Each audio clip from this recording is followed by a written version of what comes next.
Combustion analysis of a 3.003 gram sample of a compound containing carbon, hydrogen, and oxygen produced 0.100 moles of carbon dioxide and 0.100 moles of water. What is the empirical formula of the compound? A. CHO, B. CH2O, C. C2H2O, or D. CH2O2.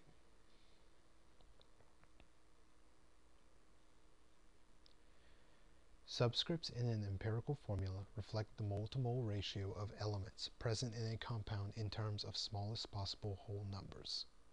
Combustion analysis is typically used in determining the empirical formula of organic compounds, compounds that are primarily made up of carbon, hydrogen, and some other element. In the case we have here, we are dealing with a compound made up of carbon, hydrogen, and oxygen.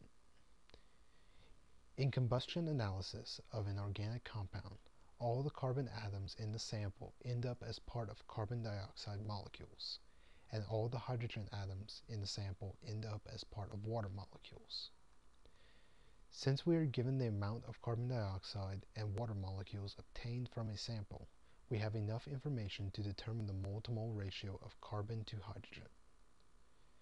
From the given information, we can calculate the moles of carbon atoms in the sample that was burned. The subscript of carbon in carbon dioxide is 1. Therefore, we know that 1 mole of carbon dioxide contains 1 mole of carbon atoms. We use this information to convert moles of carbon dioxide to moles of carbon atoms. 0.100 moles of carbon dioxide obtained from the combustion must have come from 0.100 moles of carbon atoms. Similarly, we use the fact that there are 2 moles of hydrogen and 1 mole of water to convert moles of water to moles of hydrogen. 0.100 moles of water obtained from the combustion must have come from 0.200 moles of hydrogen atoms. Therefore, the mole-to-mole ratio of carbon to hydrogen is 1 to 2. Looking at the choices, we can see that this is the case in choices B and D. We can now rule out choice A, where the C to H ratio is 1 to 1. And we can also rule out C, where the C to H ratio is 2 to 2, or 1 to 1.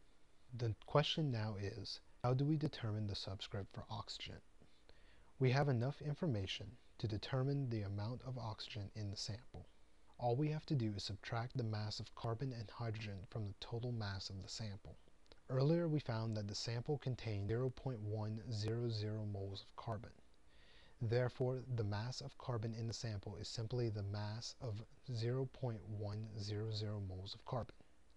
Since a mole of carbon has a mass of 12.01 grams, the mass of carbon in the sample is 1.201 grams.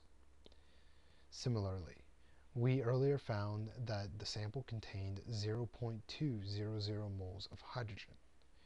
Since a mole of hydrogen has a mass of 1.008 grams, the mass of hydrogen in the sample is 0.2016 grams. So we add up the masses of carbon and hydrogen and subtract it from the total mass, which is given in the problem as 3.003 grams.